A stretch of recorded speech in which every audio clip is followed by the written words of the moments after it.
तो बच्चों आप सभी का स्वागत है। तो ये मैं लिया हूँ 2023 का गणित का पेपर। जितना भी 20 को ऑब्जेक्टिव पूछा था गणित में उसको हम लोग क्या करेंगे इस वीडियो में हल करने वाले हैं। तो बहुत ही स्पेशल वीडियो है।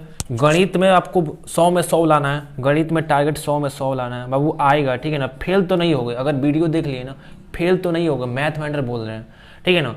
तो जितना भी इंपॉर्टेंट क्वेश्चन है उसको हम लोग हल करने वाले हैं ठीक है ना। देखो यहाँ पर जितने भी महत्वपूर्ण प्रश्न है सभी। तो ये वाला प्रश्न देखो बाबू, बोला है किसी बराबरता बंटन की माध्यिका 16 है, तो माध्यिका 16 दिया, माध्य 15 दिया, बहुलक पूछा है। तो इसके लिए आपको सूत्र ये वाला याद करना पड़ेगा ठीक है ना। बहुलक का सूत्र होता है 3 गुणे माध्यिका माइनस 2 गुणे माध्य ठीक है ना। ये सूत्र इंपॉर्टेंट में है, स्टार बनाकर याद कर लीजिए ठीक है। तो अब देखिए बहुलक का सूत्र का हो जाएगा, बहुलक का तो बहुलक बराबर हो जाएगा 3 गुणे माध्यिका, माध्यिका कितना है 16 है तो 16 माइनस 2 गुणे माध्य कितना है, तो माध्य के स्थान पर 15 लिख दोगे तो 15। तो 16 तिया कितना, 16 16 16 32 16 तिया 48 माइनस 15 दूनी 30। तो 48 में से 30 घटा लोगे कितना आ जाएगा, 18 आ जाएगा। तो यहाँ पर देखो 18 दिया है, कोई बोलोगे सर जी ये तो आप 18 दिख ही रहा है, तो ये वाला आपका क्या हो जाएगा, सही हो जाएगा। बताइए समझ आ रहा है ना, ठीक है ना। चलिए बाबू अगला प्रश्न करते हैं ठीक है ना। प्रथम 10 प्राकृतिक संख्याओं की माध्यिका होगी, इसमें माध्यिका पूछा है ठीक है ना। प्रथम 10 प्राकृतिक संख्याओं की माध्यिका होगी, तो ध्यान से देखिए बाबू, प्रथम 10 प्राकृतिक संख्या क्या होता है सबसे पहले यही समझते हैं। तो सुन लो, गिनती वाला संख्या प्राकृतिक संख्या है, 1 2 3 4 5 6 7 8 9 10 11 12 13, ये सब क्या है, प्राकृतिक संख्या है। तो प्रथम 10 मतलब 10 को प्राकृतिक संख्या लेना, उसका माध्यिका ज्ञात करना है। तो देखिए ध्यान से कैसे ज्ञात करते हैं, 1 2 3 4 5 6 7 8 9 10, तो 10 का प्राकृतिक संख्या हो गया, इसका हमें माध्यिका ज्ञात करना है। तो माध्यिका मतलब होता है बीच वाला हमें लेना है। तो साइड से हटाते रहो, इधर से एगो हटा दो, इधर से एगो हटा दो ठीक है, फिर इधर से एगो हटा दो, फिर इधर से एगो हटा दो, हटाने वाला काम करिए। इधर से एगो हटाइए, इधर से एगो हटाइए, इधर से एगो हटाइए, इधर से एगो हटाइए, बीच में बच गया 2 गो, मतलब 5 और 6 बचा है, तो दोनों को जोड़कर आधा कर दो। तो 5 6 11/2 ठीक है ना। 11/2, 11 में 2 से भाग दोगे तो आ जाएगा 5.5, कितना आएगा 5.5। यहाँ पर 11 में 2 से भाग दे देना तो कितना आएगा बाबू 5.5। तो देखिए 5.5, ये ऑप्शन नंबर डी सही हो जाएगा ठीक है। कौन सा, ऑप्शन नंबर डी।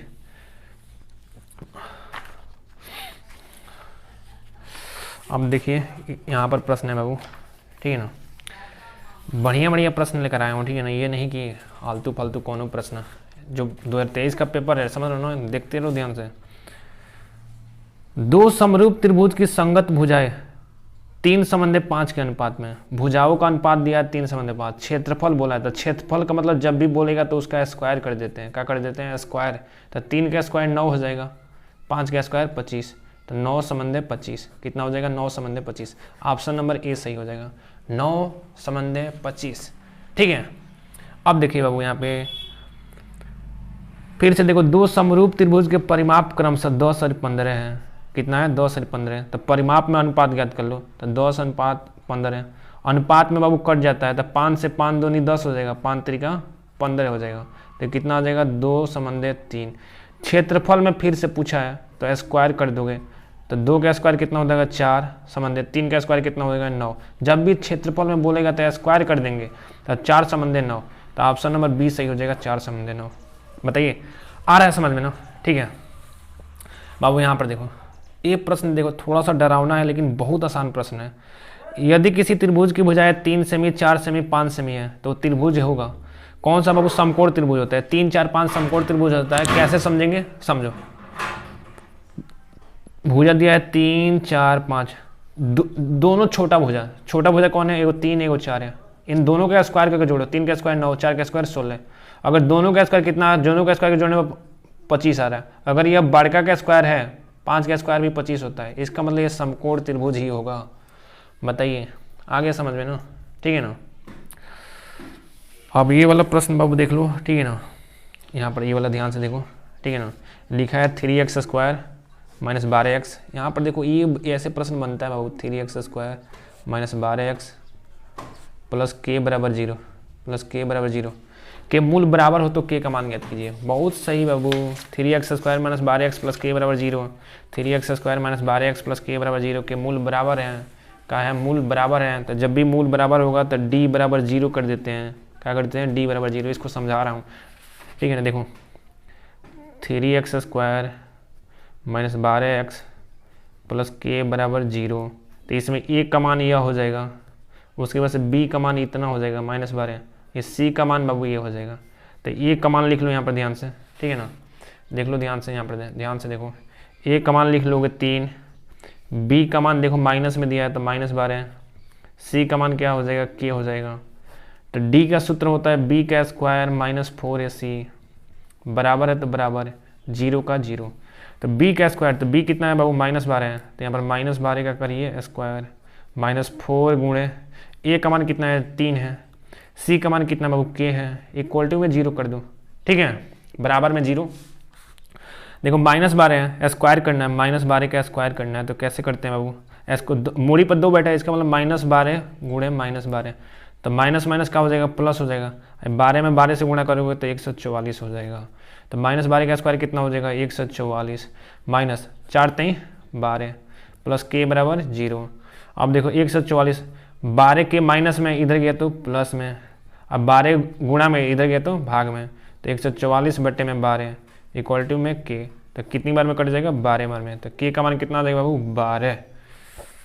ऑप्शन में कहीं 12 दिख रहा है? बोलोगे सर जी दिख तो रहा है यहाँ पे, ठीक है, बोलो, ठीक है। दो आकृतियां जिनके आकार समान है, दो आकृति है जिनके आकार समान है परंतु अमाप, मतलब उसका लंबाई चौड़ाई ऊंचाई, मतलब लंबाई वगैरह वगैरह आवश्यक रूप से समान नहीं है, तो क्या कहलाएगा? अगर एक ही आकार का है ना तो समरूप हो जाएगा। समरूप मतलब एक ही आकार वाला, तो समरूप आकृति हो जाएगा, ठीक है। बोलो बाबू, आ रहा है समझ में ना? चलिए इधर करते हैं, और भी प्रश्न है जो बहुत बढ़िया बढ़िया प्रश्न है, और ठीक है ना। देखो यहाँ पे ये वाला प्रश्न देखो, कौन सा अभाज्य संख्या है, ठीक है ना। सअभाज्य संख्या मतलब क्या होता है?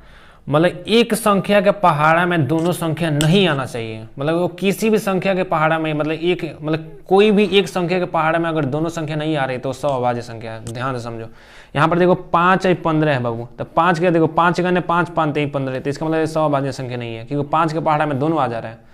31 और 93, ये 3 से बाबू कट जाएगा, 31 और 93 देखो 31 से कट जाएगा, 31 से 93 कट जाएगा ना, इसलिए मतलब सअभाज्य संख्या नहीं है।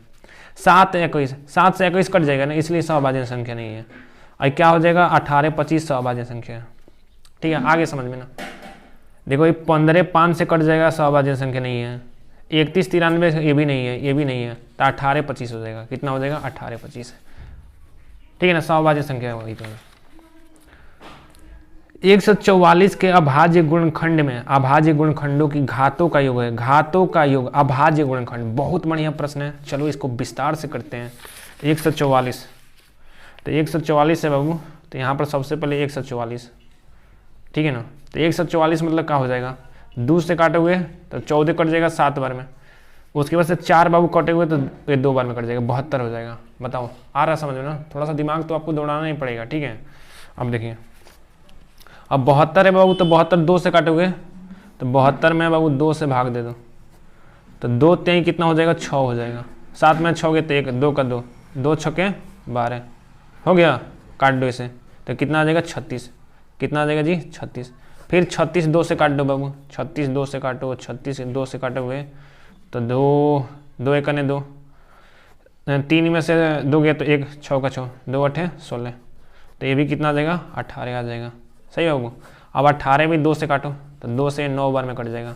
अब 9 तो बाबू 3 से कटेगा, 3 1 3 3 का 9, फिर से 3 1 3, तो यहाँ पर देखो 2 कितनी बार आया है? 4 बार, इसका मतलब 2 की घात 4 हो जाएगा गुणे 3 कितनी बार आया है बाबू? तो 3 आपका आया है 2 बार, ठीक है ना। बोला है घातों का योग ज्ञात कीजिए, तो घात जो ऊपर बैठा है वही घात है, तो यहाँ पर घात एगो 4 है, तो 4 प्लस एगो घात 2 है, तो 2, तो 4 2 कितना हो जाएगा? 6। गलती मत करना, ऑप्शन नंबर यहाँ पर 20 सही हो जाएगा, ठीक है। 4 2 6, बताइए, ठीक है। और भी प्रश्न हैं यहाँ पर, देखते रहिए बाबू आप लोग, ठीक है। यहाँ पे ये वाला प्रश्न देखिए, m के किस मान के लिए समीकरण, ठीक है ना, देखो ये वाला समीकरण थोड़ा सा बढ़िया है, x माइनस 2y बराबर 3 दिया, तो अगर 3 प्लस में इधर ला दो माइनस में, तो x माइनस 2y माइनस 3 बराबर में 0 हो जाएगा, सही है। तो ये वो समीकरण यह हो गया, ठीक है ना।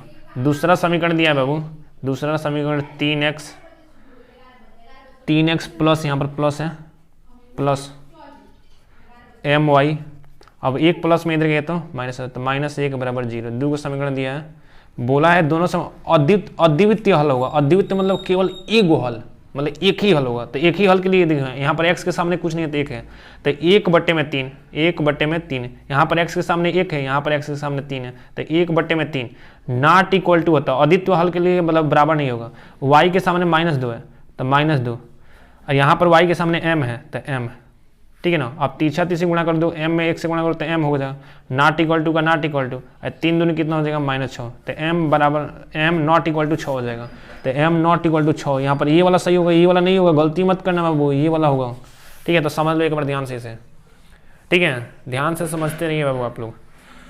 अब देखिए अगला प्रश्न करते हैं, ठीक है, ये वाला, इसको करते हैं जल्दी जल्दी हल। यहाँ पर देखो, ठीक है ना, देखो बोला है मतलब हल करना है, समीकरण दिया 2x प्लस 3y बराबर में 18, अगला दिया है x माइनस 2y बराबर में 2, इसको हल करना है। तो वो हल करने के लिए क्या करोगे, यहाँ पर देखो x के सामने 2 है, ठीक है ना, यहाँ पर x के सामने कुछ नहीं है, रुको यहाँ पर देखो प्लस माइनस वाला y के सामने 3 है, तो इस समीकरण में क्या करिए 3 से गुणा कर लीजिए, और यहाँ पर y के सामने 2 है, तो इस समीकरण में मतलब इस समीकरण में किसी करना 2 से उल्टा करते हैं। पहले का समीकरण 3 दिया था, लेकिन हम 3 इसमें गुणा किए हैं, इसमें दिया तो y के सामने -2, तो इसमें 2 से गुणा कर लिया। अब कर लो, तो 2 से गुणा करोगे तो 2 दूनी 4x हो जाएगा, प्लस 2 3 6y बराबर में 18 दूनी 36, 3 से करो, 3 में x से 3x हो जाएगा, माइनस 3 दूनी 6y बराबर में 3 दूनी 6, दोनों को जोड़ दो, तो जोड़ दोगे तो 6y कट जाएगा, 4 3 कितना हो जाएगा 7x बराबर, क्योंकि प्लस है माइनस है तो कट जाएगा, और 36 6 कितना हो जाएगा 42, तो x बराबर हो जाएगा 42, और 7 इधर आएगा तो बटा में, तो 7 6 42, तो x का मान कितना आ जाएगा बाबू 6 आ जाएगा, कितना आ जाएगा आपका 6 आ जाएगा। देख रहे हो ना ध्यान से, x का मान 6 आ जाएगा, ठीक है। एक बार और ध्यान से समझ लीजिए, 2x प्लस 3y बराबर में 18 है, x minus 2y equal to में 2 है, यहाँ पर देखो यहाँ पर माइनस है, यहाँ प्लस है, तो प्लस माइनस वाला बहुत आसान होता है, तो 3 का गुणा इसमें कर दिए, तो सब में 3 से गुणा कर दें, बेईमानी नहीं किया जाता है, सब में गुणा कर दोगे, अगर बेईमानी करोगे तो नंबर में बेईमानी हो जाएगा। इसमें दिया -2, तो -2 का गुणा इसमें कर दो, 2 से गुणा इसमें, तो देखो 2 से गुणा कर 2 दूनी 4 हो जाएगा, प्लस का प्लस 3 दूनी 6 हो जाएगा, बराबर का बराबर 18 दूनी 36 हो जाएगा, इसमें 3 से करोगे तो 3x माइनस 3 दूनी 6 हो जाएगी, बराबर कितना हो जाएगा 3 दूनी 6, तो y से x का मान कितना हो जाएगा 6 आ गया। समीकरण ये देखो, ये समीकरण दिया था यहाँ पे, नहीं जी समीकरण ये वाला देखो, 2x plus 3y equal to में 18, तो 2 का 2 x के स्थान पर कितना रख दोगे 6, तो 6 प्लस 3y इक्वल टू में 18, तो कितना हो जाएगा 6 दूनी 12 प्लस 3y इक्वल टू में 18, तो 3y बराबर क्या हो जाएगा 18, 12 प्लस में इधर गए तो माइनस में, तो 3y बराबर क्या हो जाएगा 18 में से 12 गए तो 6, तो y बराबर क्या हो जाएगा 6/3, तो 2 बार में कट जाएगा, तो y का मान कितना आ जाएगा बाबू 2, कितना आ जाएगा दी, x का मान 6 y का मान 2, ठीक है। तो वीडियो पसंद आया तो लाइक करो, जितना भी इंपॉर्टेंट प्रश्न है सभी करवाऊंगा, 29 तारीख को आपका एग्जाम है, ठीक है ना। चैनल को सब्सक्राइब सब कुछ कर देना, ठीक है ना। Thank you.